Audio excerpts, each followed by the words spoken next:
Hello guys. Welcome to my podcast. This is the Indigo strain.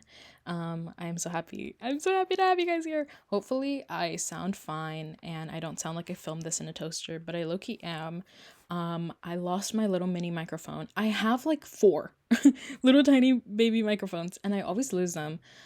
Which might be a sign that the universe doesn't want me to make a podcast, but I'm going to keep trotting along.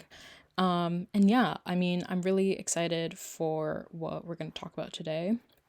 At first, I was hesitant to start a podcast, do a podcast. This might be a one episode thing. I hope not, because I honestly have a lot to say, and I feel like it's starting to bleed into my comments on TikTok, and people are like, this seems weirdly analytical for a TikTok comment. You know what I mean?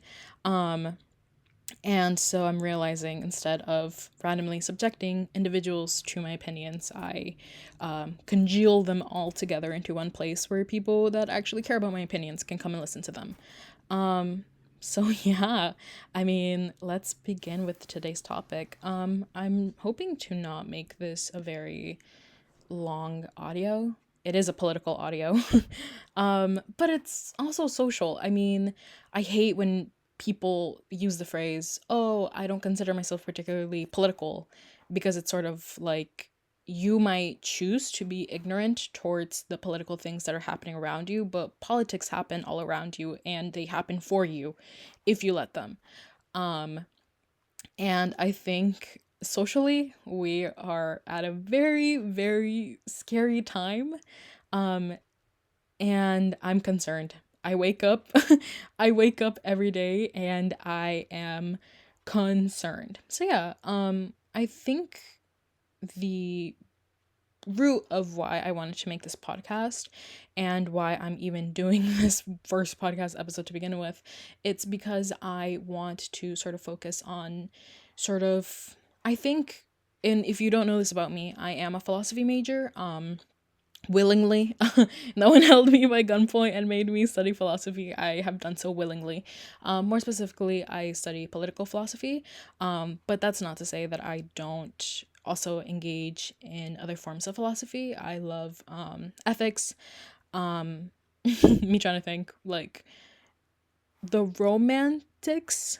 I don't know necessarily what you would call them. I guess it is like romantic politics, which sounds like that would be based in relationships. Uh, that's not my field of expertise.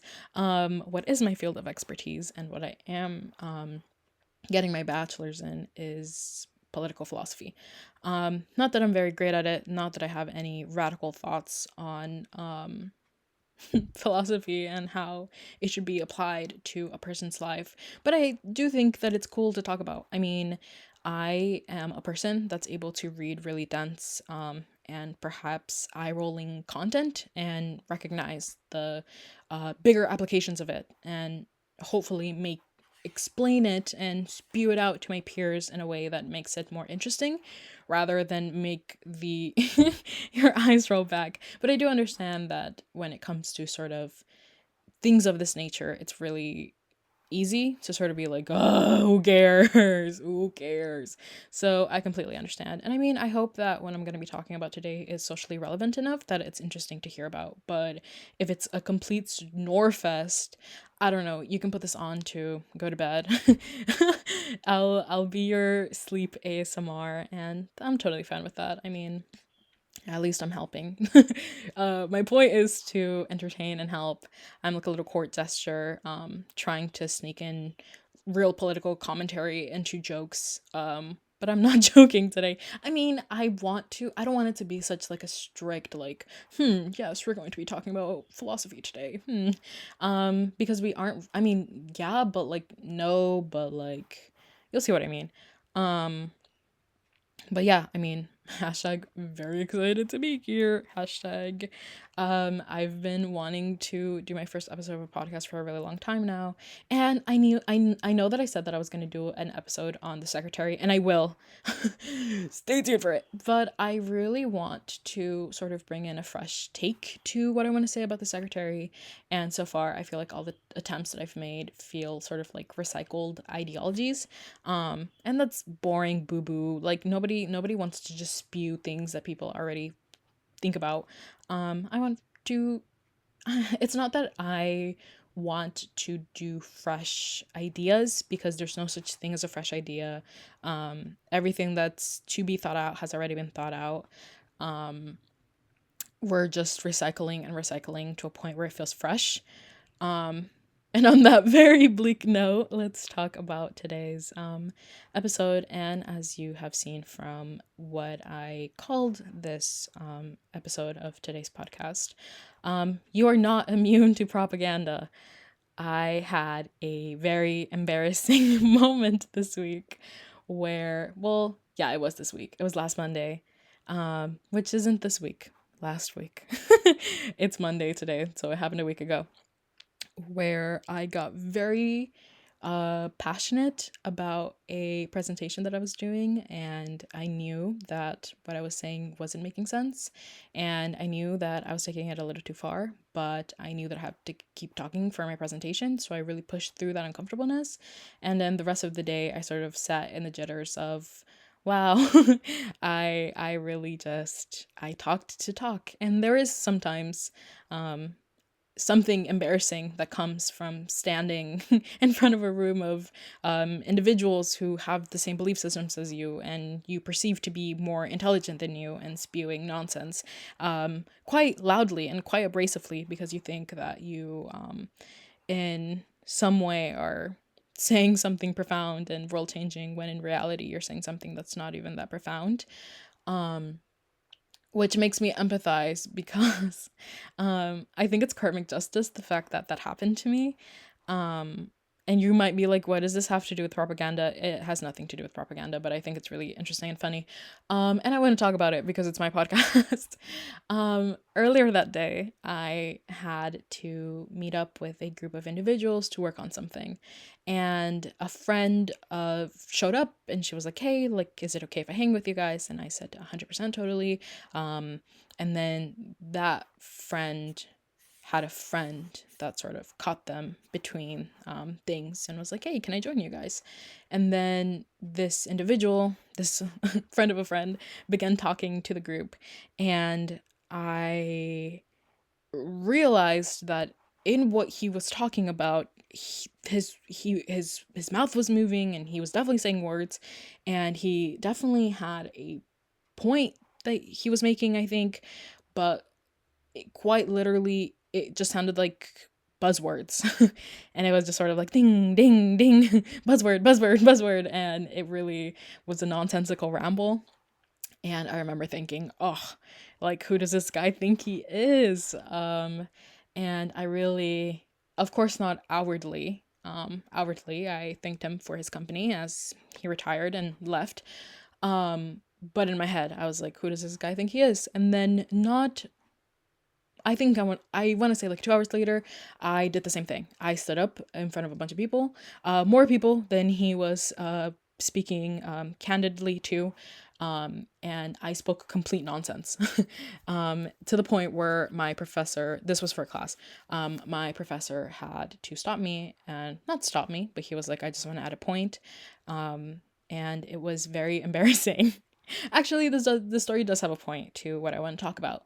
And what I want to really reel it back into is this sort of idea of individualism, and what one, what is individualism? Two, why I think we should move away from individualistic mindsets and sort of this theory of individualism, but also how that can be difficult, and how the price that comes with removing yourself from individualism, the price that I paid from trying to embrace a non-individualistic mindset, is that sometimes I embarrass myself in pursuit of community, in pursuit of trying to be helpful and trying to be relatable and trying to unite my community. I speak nonsense and I stay up in the night thinking about the ways in which I embarrass myself, which is human. I mean, I think every person who is trying to make connections and is trying to put themselves out there. That clip, oh my god, that clip from Girls on HBO, where she's like, everyone laugh at the girl that took a chance. That's literally how I felt that day. But truly, sometimes what comes with taking a chance is that people are going to laugh at you and say that you don't know what you're talking about. And sometimes you don't. And sometimes you need to take that step back. But today I'm talking about something that I am semi-knowledgeable in, which is why I wanted to talk about it today. First, what is individualism? I think the fact that it has individual in the name sort of gives it away. But according to Merriam-Webster, I always feel like I pronounce it incorrectly. According to Merriam-Webster, um, individualism is a theory of maintaining. Whoa, I read that incorrectly. It's a theory maintaining the political and economic independence of the individual and stressing individual initiative, action, and interests. In not a definition terms, to have a individualistic theory or mindset is to sort of believe that the way that you operate around in the world and the way that you execute yourself, and you present yourself outwardly, is by putting yourself first. And sort of this looks very differently for different people. Of course, it's sort of this idea of handling your own problems and feeling like you need to achieve success without relying on others. And of course, this looks like preferring being competitive over having team accomplishments, or feeling like you have to push through very bad situations. And if you're going through a moment where you need someone to talk to, or you feel like, if I have a perfect example of this actually. It's from Sex and the City, which is one of my favorite shows. There is this scene, I don't know what season, but there is part of the storyline is Miranda, which is one of the main four girls. There's four of them? Yes.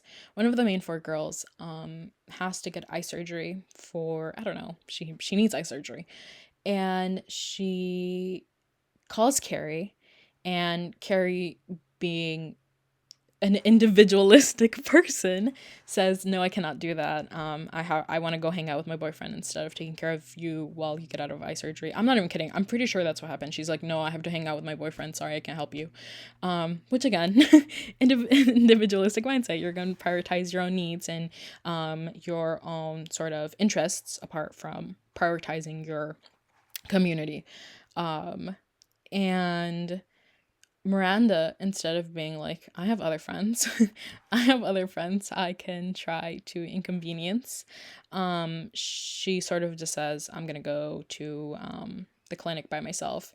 And she's 100% ready to just deal with the process herself. She like makes herself like her room, like not baby proof, but more like Miranda after surgery proofed, so that she can take care of herself. And in the end, Steve shows up for her. That's her partner. I don't know if they're partners at the time, but that's like her long sort of will they won't they situationship in the show. But yeah, I think the two examples of individualism in that sort of description is, of course, Carrie putting her own interests and her own sort of putting herself first, honestly, before Miranda. And also Miranda choosing to not inconvenience anyone else because she feels like you can achieve sort of this success, or you can handle this problem without relying on another person. And yeah, that's what fascism. Ooh, we're not there yet. That's what individualism is. And my take for this podcast is that the government, let me cook, guys, let me cook. This isn't as radical as it sounds. This isn't a radical opinion. But I hold a belief, allegedly, that I think and I believe that the government wants you to operate under an individualistic mindset, because when a state or a country functions under a individualistic mindset, it grows and allows space for fascism. And I think the conservatism, which exists and is sprouting within Gen Z, is both rooted in individualism and fear of community, which is, again, aiding in the slow descent of fascism. And now you might be thinking to yourself, Indira, who the fuck are you to tell me what fascism is? And apart from the couple of years that I have closely studying political philosophy, you shouldn't take my word for it. You should take Robert O. Paxton's opinion on it, since he wrote a book called Autonomy, the Anatomy. Oh my god, the Anatomy of Fascism. I am so sorry, Paxton, for butchering the name of your book. But yeah, he wrote a book called The Anatomy of Fascism, where in his book, Paxton breaks down sort of what fascism looks like, how it operates, and a tool that he uses throughout this book is sort of introspectively looking at two sort of fascist regimes of Hitler and Stalin. And so I think he analyzes both regimes in a very fascinating and interesting way. And I think it allows for a better understanding of how fascism operates, because Paxton's, if I interpreted his text correctly, Paxton sort of makes a distinction between both regimes. And to quote him directly, he says, treating Hitler and Stalin together as totalitarians often becomes an exercise in comparative moral judgment. Which monster was more monstrous? And from there on, he goes to sort of say that it's unfair to call them both totalitarians, because from the difference in how their regimes operate on violence, and I know this is a lot of technical words, but I will go into it further so it doesn't just sound like I'm spewing text at you. So I just need to I need to give you the basis in which I will work from. So yeah, he sort of says that it is too simple to analyze both regimes under the same title of totalitarianism. So in layman's terms, he's sort of implying that to a victim of violence, all violence is violence, and all violence feels the same, and all violence creates the same result of, say it with me now, violence. But he is saying that the violence sort of put forward by both regimes looks different and is strategically different, making so this violence plays different roles on both regimes, making it so that one functions under fascism and one functions under totalitarianism. And I think it's very important to know that although they look similar and although they all focus on violence against individuals and people and nations, they function differently. And that's sort of the basis of his I guess thesis. Paxton is sort of saying, like, listen, both Hitler and Stalin both did a lot of violence. They inflicted a lot of violence onto entire nations. But the way that they inflicted this violence, although it feels the same and it acts in the same way, it functions differently because it has different outcomes. Um, I hope that makes sense. So it would be incorrect to sort of call both of them fascists or both of them totalitarian because the terms mean different things. They're not necessarily synonyms to one another. So I guess first, since I'm not really focusing on it, I will go over what totalitarianism looks like. And this is violence directed from the state, so from above. I like to call it like there's the way that I like to visualize it, and again, Paxton might not agree with me on this term, but I did write a paper sort of going through how I visualize both totalitarian violence and fascist violence differently. But again, this isn't what Paxton sort of talks about or really delves into. It's sort of my own fixation on the terms that he uses because I think it's important to visualize it, right? So this isn't Paxton, this is my own. This is my own. And I think I've changed sort of the way that I visualize it from when I wrote that essay also because I've had more time to read through the anatomy of fascism. Why am I having trouble saying anatomy today? But yeah, I think I've changed my views since I wrote that paper. But yeah, totalitarianism, the way that I visualize it is imagine a triangle, and then the triangle has an arrow going from the top, the point, towards the bottom, from above violence. And so what this means is that in Stalin's oppression, the tools that were used to invoke and sort of inflict violence was secret police, formal arrests, trials, prisons, interrogation rooms. It's not just like a random citizen that comes and punches you in the fucking face and it's like, they did it. Well, it's not. That's more so to say that the violence which is being inflicted on citizens doesn't come from other citizens. It comes from the top. It comes from the police. It comes from the government. It comes from systems that are legally above you, right? And so under Stalin, violence is systematic. It isn't massive crowds coming to sort of like snatch you up and beat you up to the ground. It's police. It's not ordinary people. It's quite literally built into the system and systematic.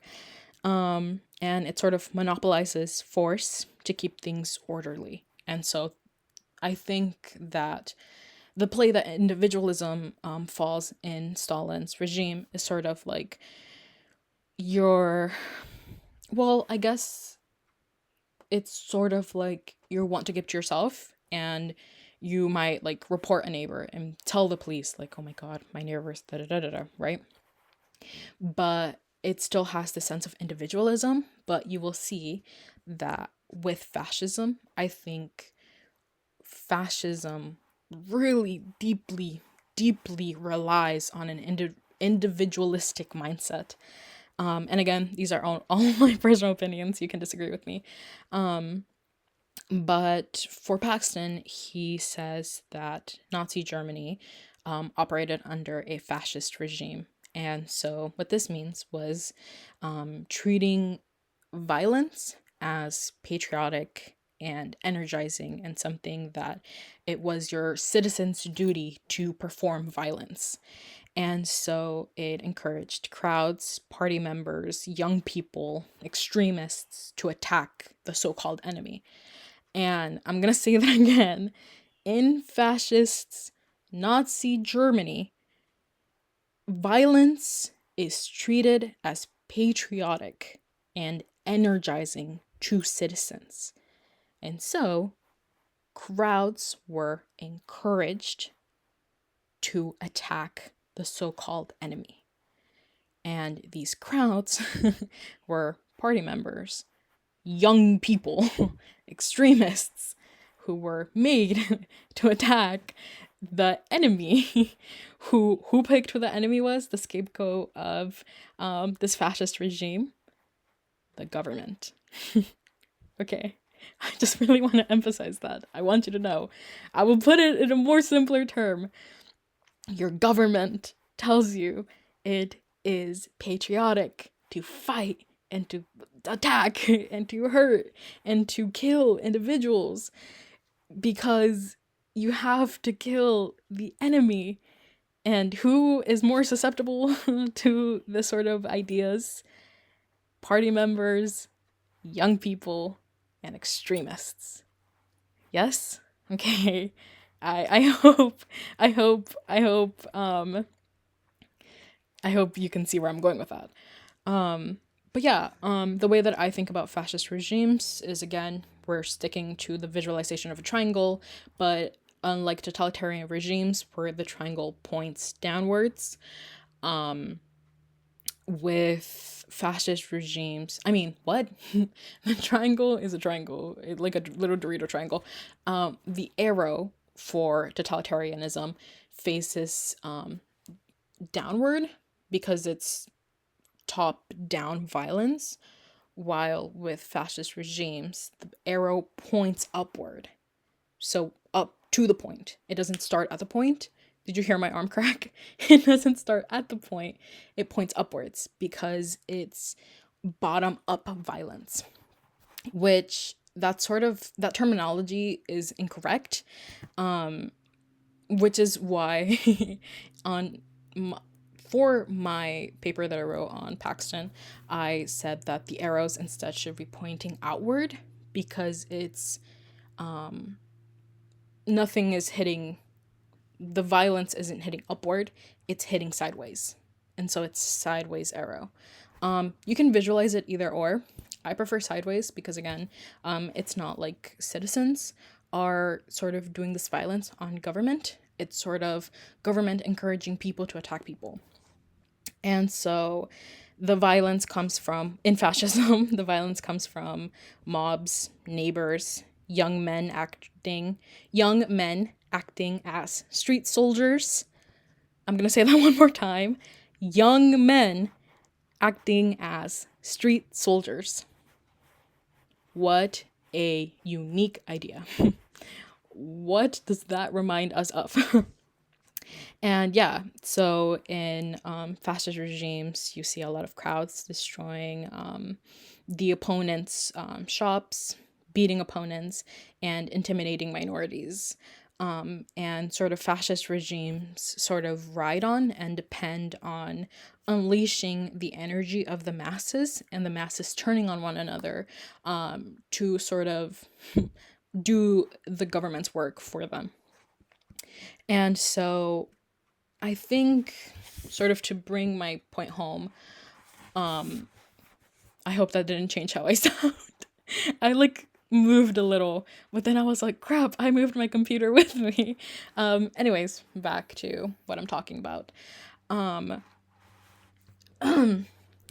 Fascism relies on you having an individualistic mindset. And you might be like, how? Well, let me put it this way for you. Let's say that you are a regular person living in a regular neighborhood. And in your regular neighborhood, there are a lot of neighbors. And if you choose to live your life under a sort of individualistic theory, you will not go out to meet your neighbors. You will compare yourself to your neighbors. Maybe you grow resentful of your neighbors because your neighbor has a really nice car and you don't, and they're getting their kitchen renovated and you aren't. And so and even if it's not about your neighbor, in an individualistic theory of self, you are only concerned with what happens to you. Nothing else matters. You don't care about anything else but what happens to you. And let's say one day your neighbor is some sort of minority, any minority. Maybe they are a gay couple. Maybe they are a gay couple that adopted a black daughter. Maybe this couple who adopted a black daughter, their black daughter is trans. And they also have a cat, and a dog and fishes, and they have a lovely home, and they're also the neighbor that has a really nice car, and they're renovating their kitchen, and they're telling your other neighbor about it, and somehow this neighbor lets it slip that they are a, I don't know, inter-race couple who are same sex, and they have their trans daughter, and they have all of these pets, and they're also renovating the kitchen, and boom, suddenly, for whatever of the myriad of reasons, there is a mob outside, and they are trying to break down the door of your neighbor's home, and they are quite literally directly inflicting violence onto your neighbor for whatever reason they feel like they're justified. And you're watching this through your home, and you remember that a couple of months ago, your president came onto live television and said that all people who own fishes and cats in the same household should be brutalized and murdered. And they are the enemy. And they are not human. They're criminals. They're criminals that don't belong in this nation, because this nation is full of people that understand how problematic it is to own both cats and fishes, and it is morally corrupt, and it is incorrect, and because they have committed this treason onto this nation, they should face punishment which equates death. And this group of individuals agree with the president and the leader of this fictional nation that we are talking about, and they say yes. And the president of this fictional nation says, if you are a person that cares about this cause and you don't want to see any more families that own both cats and fishes, you will join me. You will join this police system and that I am creating to revolt against the disgusting nature of owning cats and fishes. And you hear it and you think to yourself, I don't have cats and I don't have fishes, so this problem doesn't concern me. And that was a couple of months ago. Now it's today, and your neighbor is being beat up right in front of you, right outside your window. They're being thrown to the ground, hit, and they're being arrested, and they're being taken away. And you think to yourself, what does that have to do with me? I don't have cats. I don't have fishes. I knew that it was wrong. I knew that a president said that it was wrong. So why would I get myself involved in it? And so you don't. You turn a blind eye. And I know this seems like a very extreme version of individualism, but it is not. Each day that you choose to burden yourself with your own problems, and you choose to, and what I mean by that is when you allow yourself to be vulnerable with others, they can be vulnerable with you. And when you hit a state of we can be vulnerable towards one another, and we can befriend one another, we can talk to one another, and we sort of have this emotional connection through vulnerability, you have community. And community is directly anti-individualist, and through the fact that it is anti-individualist, it is anti-fascist. I am the first to say it. I'm sure I'm not. But you heard it here first from my lips.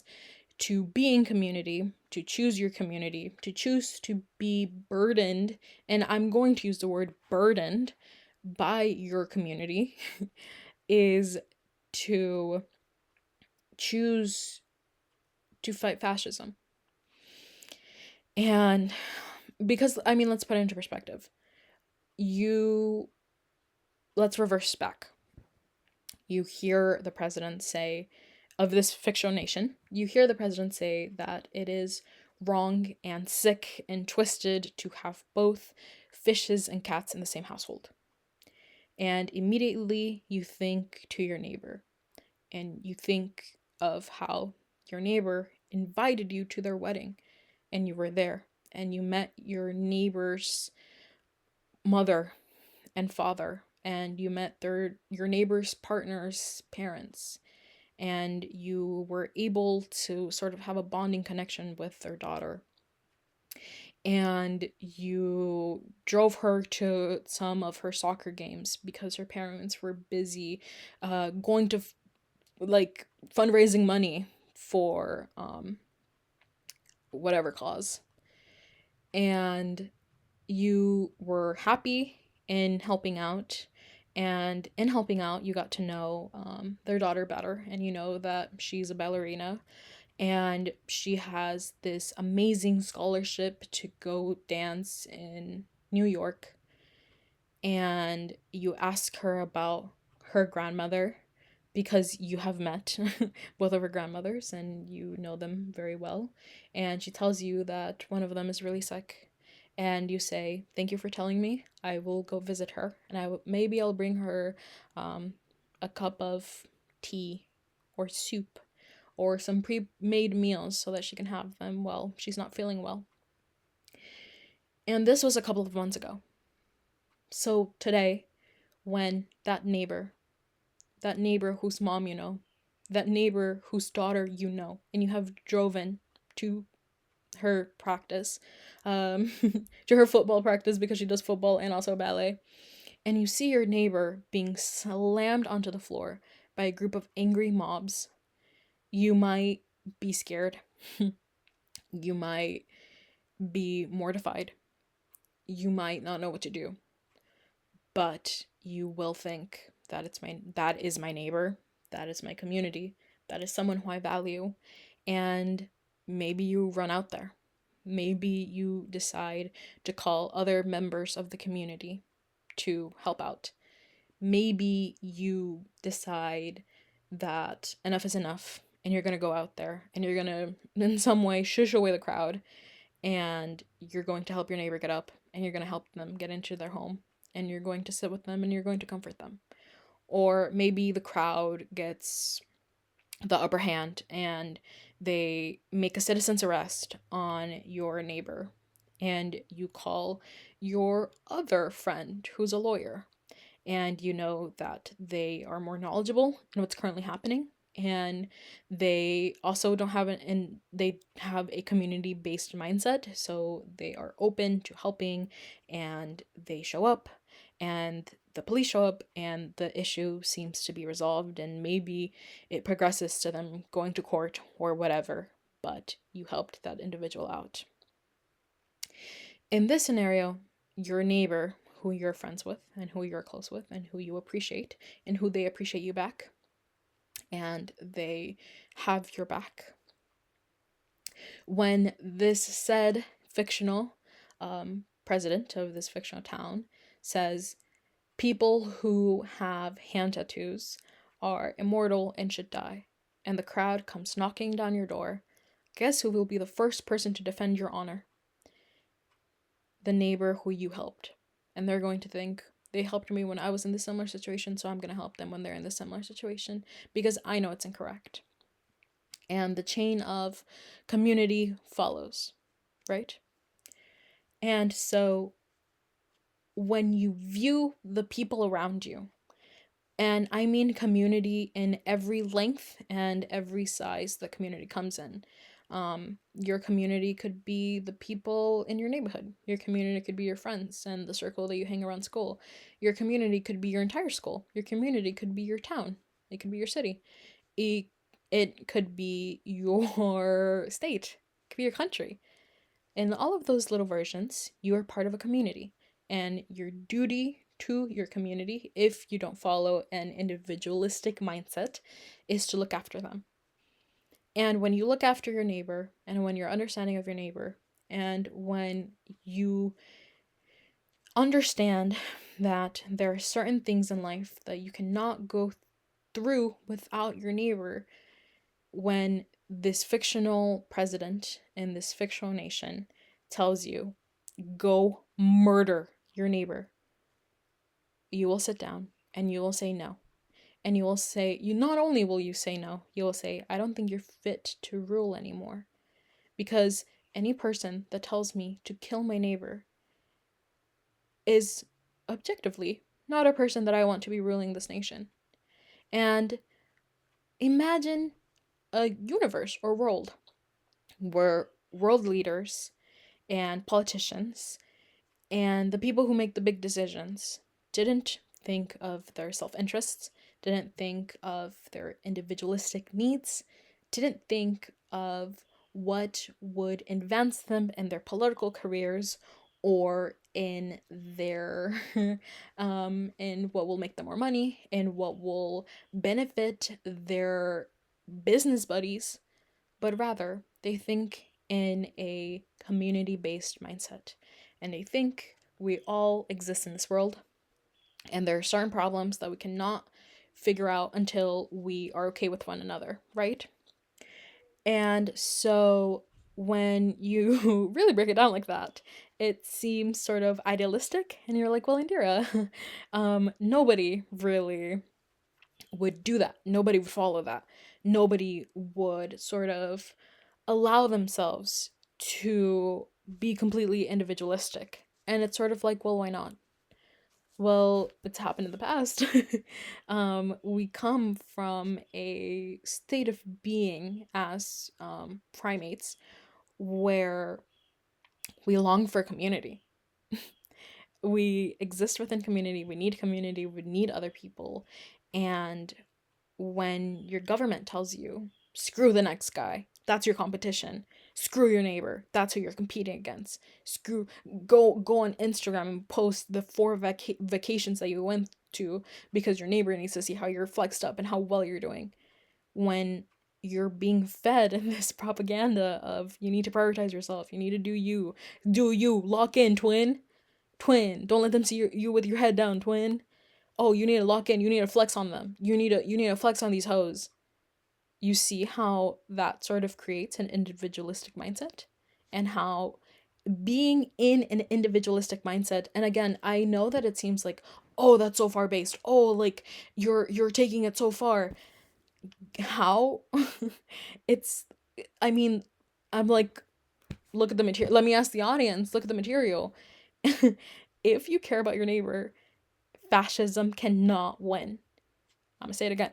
If you care about your neighbor and you care about your community, fascism not even doesn't win, cannot work. They can't make you hate your enemy. I mean, they can't make you hate their enemy if their enemy is your friend and someone who you know very dearly. And so when I say that conservatism in Gen Z is rooted in individualism, what I mean by that is that for whatever reason, Gen Z has turned itself to be, as a generation, and I'm Gen Z, this is a self critique. Gen Z as a whole has, for God knows whatever reason, turned conservative. And for some people, they might be like, how could you say that? Go on TikTok. TikTok is a very small percentage of all Gen Zers. And I think in one way or another, each Gen Zer can find one thing about themselves, one trait, one belief system that they have that's deeply conservative. Deeply. And I think that this is rooted in individualism. We live in a community that tells you that you should prioritize yourself, that you should do you, that you should go to therapy for you, and fuck the next guy, and fuck whoever's feelings you hurt, and fuck if you do that person wrong, because who cares? This is about you. This is you're the main energy, main character energy. You're the main person. You should prioritize you. And with that, I think comes conservatism. Because when you're an individual, you can look down on people. You can look down on people and be like, did you hear? She had a baby and she's not married. Do I believe that there is issues in having a child out of wedlock? Perchance. That's not what we're going to talk about today. It is conservative to be like, you should marry before you have a child. Is it an opinion that you're allowed to have? Yeah. Is it also conservative? Absolutely. It's also conservative to be like, oh my god, have you heard how many people she slept with? She's such a fucking whore. That's conservative. And that's also a rhetoric that I see spread through a lot of Gen Zers. A lot of Gen Zers don't believe in hookup culture. A lot of Gen Zers um make a big deal out of how many people have slept with. You'll have conversations with friends and they'll be like, "Oh, but I've only slept with 3 people. Oh, but my body count's only 2. Oh, but I actually haven't slept with anyone because like I'm not there yet." And it's totally fine. It's totally fine to be like, "Oh, I haven't had sex with anyone yet because I'm not ready, or because I haven't found the one, or because I want it to be a special experience, or because I'm religious and I'm praying for marriage." That's fine. But to put judgment against other individuals because of how much people they've slept with, or what they're choosing to study in school, or whether they complete school, it's like, "Oh my god, did you hear this person dropped out of college?" Oh, oh, you feeling like you're above other people because of your educational achievements, and you deserve to be paid more, and you deserve to be treated better because you went to college and because you have a master's and because you have a PhD, is conservative. It falls not only into conservatism, it also falls into individualism, and it also falls into a much greater like scary theology. But that being said, I think that when we allow ourselves to think as individuals and to be like, everything's about me, and you don't really, and I don't want to say empathize, because it's not about empathizing, it's more so about being understanding and being open to what it means to be in community with other humans, right? And so I think when you allow yourself to, and again, I think community goes both ways. I think when you open yourself for community, you allow yourself to one, be inconvenienced and bothered by your community, but also you give yourself the permission to bother and sort of, inconvenience your community. If you're feeling real fucking crappy one day and you're like, "Dang, I wish like my friend would come drag me out of bed," but you're like, "Fuck, I would feel bad like making them come all this way to help." Girl, inconvenience them. Call them, tell them, "I can't get out of bed, can you come and help me get out of bed?"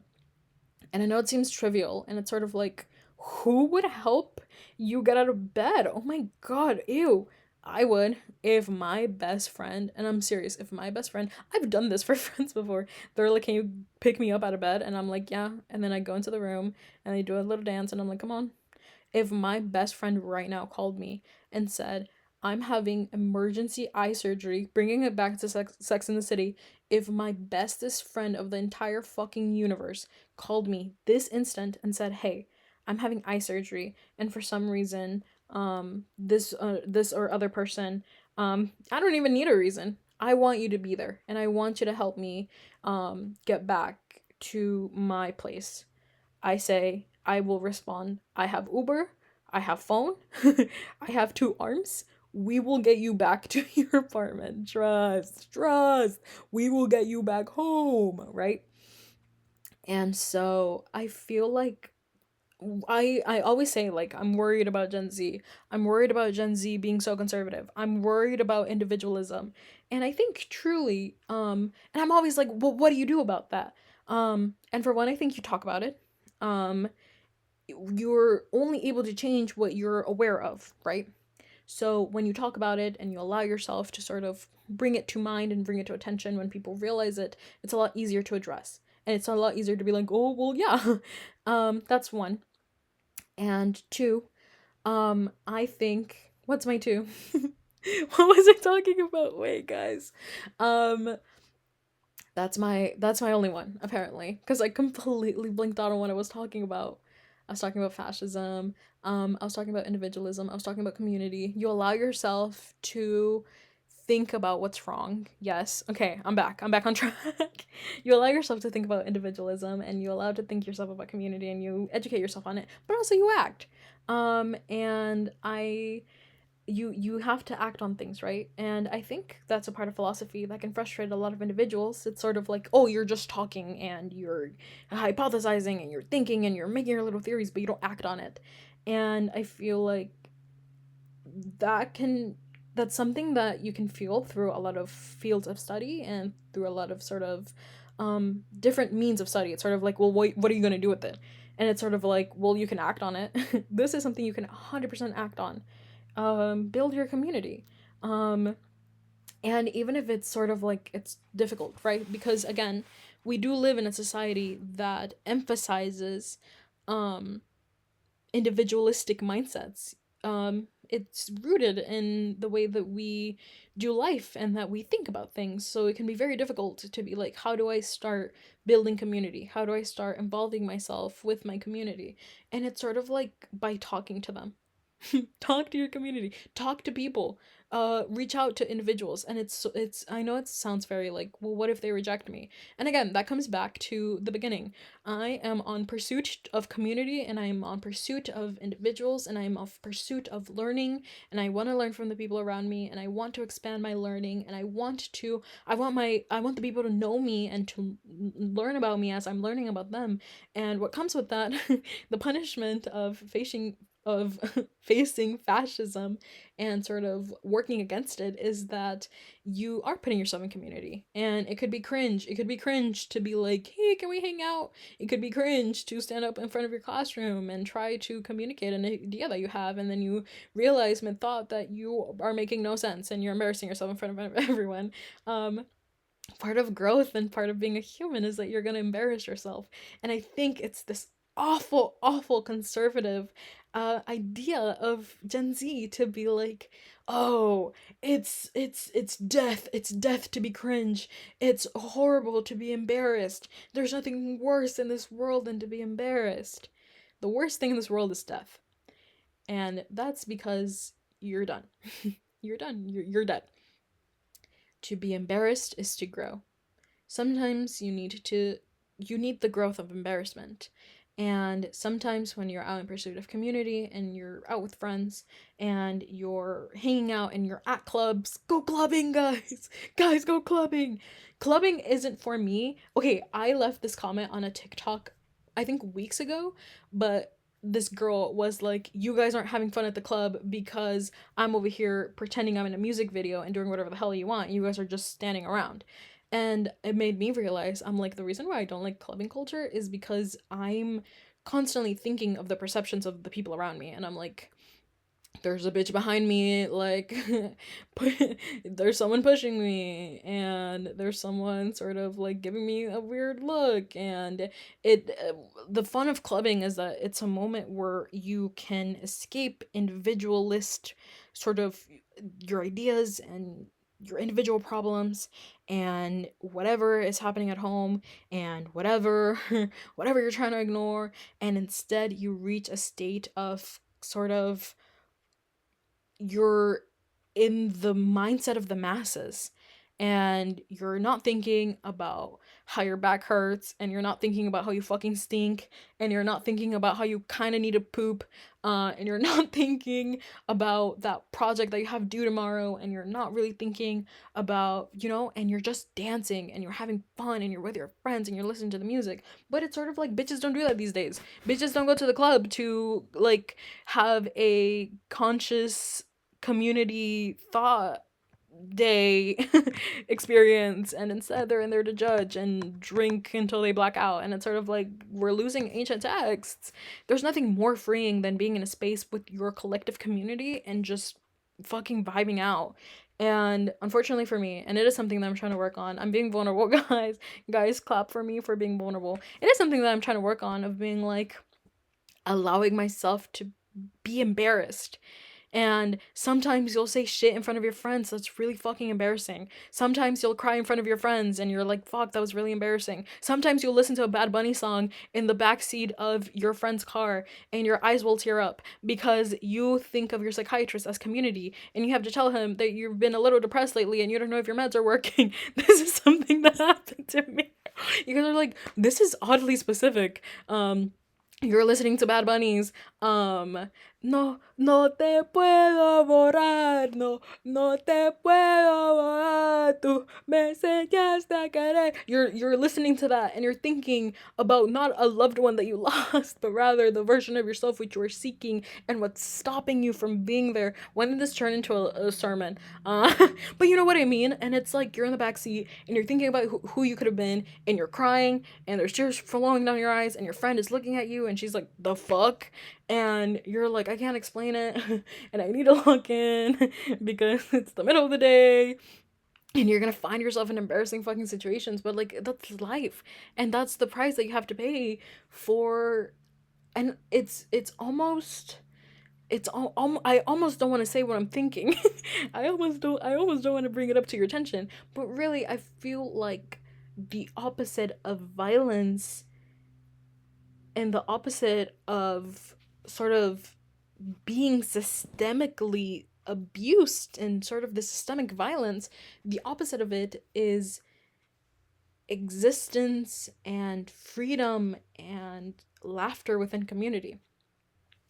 And when you laugh with your community, when you prioritize your community, when you allow your community to help you, when you don't go through your problems by yourself, when you realize that there's something wrong with you and you know that there's something that you need help with, and instead of sort of saying, I can deal with it, and letting it bubble and fester and rot and sort of crystallize within you until you do something crazy and you sort of explode on people and sort of you're going through something crazy, you instead realize it and realize that there's nothing shameful about the current circumstances that you're going through, and they're normal, and members of your community have gone through them before. And so you reach out to them and you say, how did you deal with it? And what can I do to deal with this issue and this blackness and this sort of violence? That, because sometimes I think we think of violence as sort of someone hitting you in the face, right? But violence takes many forms. There's systemic violence, there is indirect violence, there's a lot of different ways in which violence can be inflicted. But I feel like something that we don't think about often is the violence that we inflict upon ourselves, the violence that you inflict upon yourself. And so I think one of the violences that we inflict upon ourselves is to deny ourselves care from other people. I can deal with it. It's my problem. I'll deal with it how I want. I don't want to burden other people with my problems. You're not a burden. Your community wants to be there to help you. I don't know if that's a radical thought, but if my friend is struggling and there's something that they know I can do to help, even if it's just like, hey, can you sit down with me and listen to what I'm going through for a few minutes? Absolutely, I will. Absolutely, I'll sit with you there. And it's just like, I'm in the bathroom crying my eyes out. Can you lay on the cold bathroom floor with me for a few seconds and then help me get up? Absolutely. Let's lay on this bathroom floor as long as you need me to. You know what I mean? And it's sort of like, I'm talking about myself, but this isn't about me. This is bigger than me.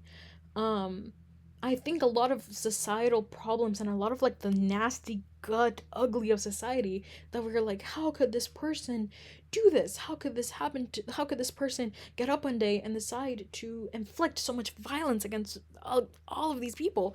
It's sort of like, well, they didn't feel safe and like they could be vulnerable in their communities, and they let it in and they let it fester and they let it blacken and they let it crystallize and they let it sort of die and rot and stink up and fester inside of them, and then it like bubbles up into like making a literal monster. And again, this can be visualized and this can be interpreted and this can be seen in a myriad of ways. It's not really limited to what I think, or what I'm imagining when I say that.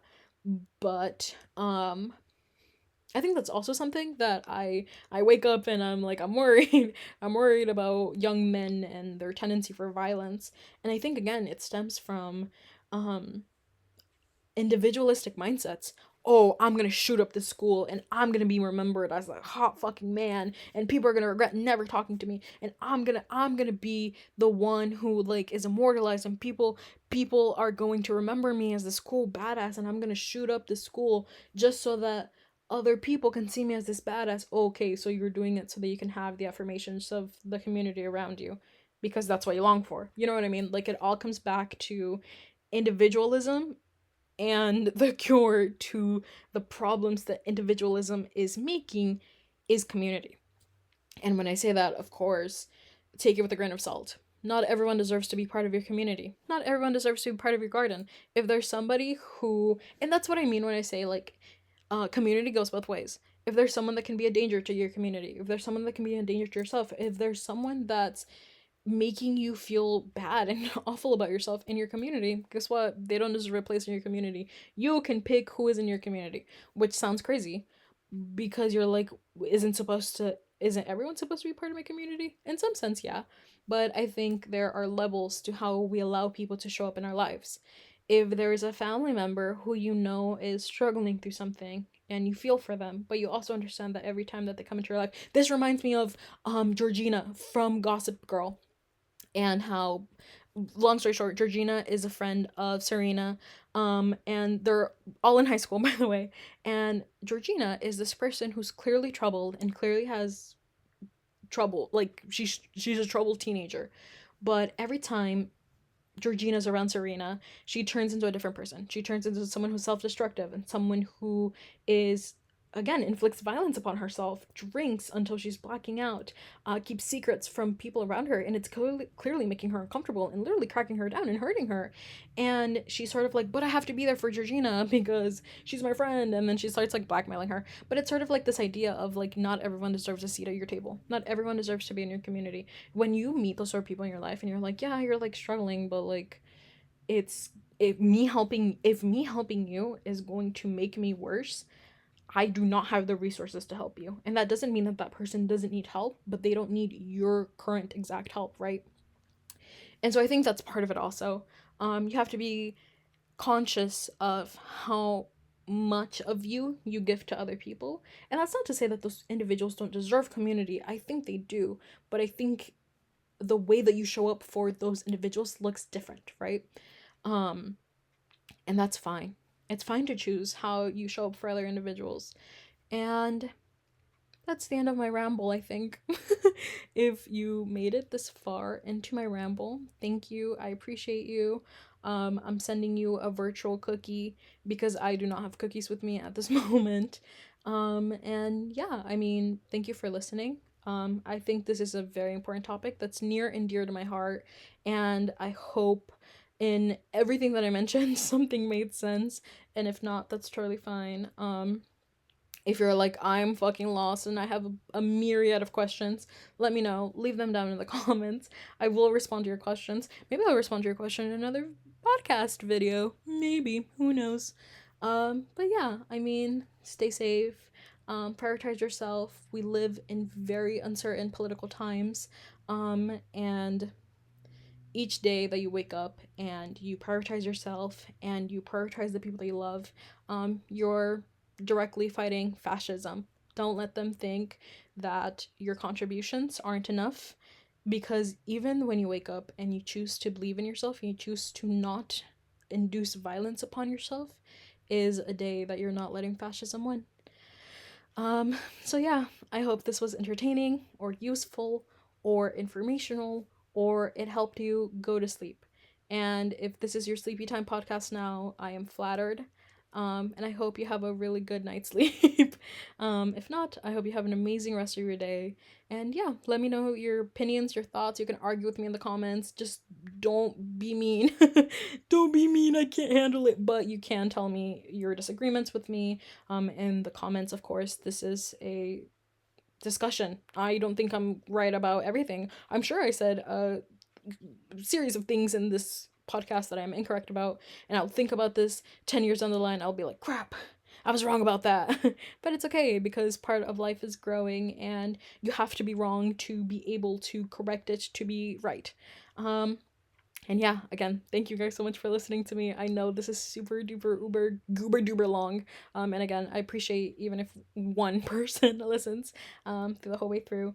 The whole way through. And yeah, thank you guys so much. I'll see you guys in the next video if you guys want more of this. Okay, bye.